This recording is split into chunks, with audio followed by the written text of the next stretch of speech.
সবাই ভারতীয় সেনাবাহিনী, প্যারামিলিটারি ফোর্সেসের জন্য বা অন্য যারা বর্ডারে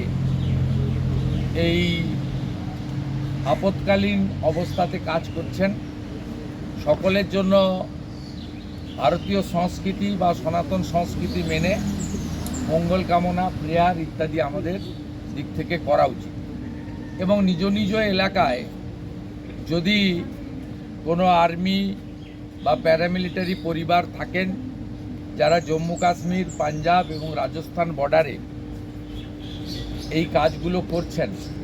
তাদের পরিবারেরও খোঁজখবর রাখা, তাদেরও মনোবল যাতে ঠিক থাকে, সেই কাজটা নিজের পরিবারের যেমন খবর রাখেন, বাবা মা কেমন আছে, ছোটরা কেমন আছে, সেটা আমাদের এই লিমিটেড স্কোপের মধ্যে এইগুলো আমার মনে হয় করা উচিত।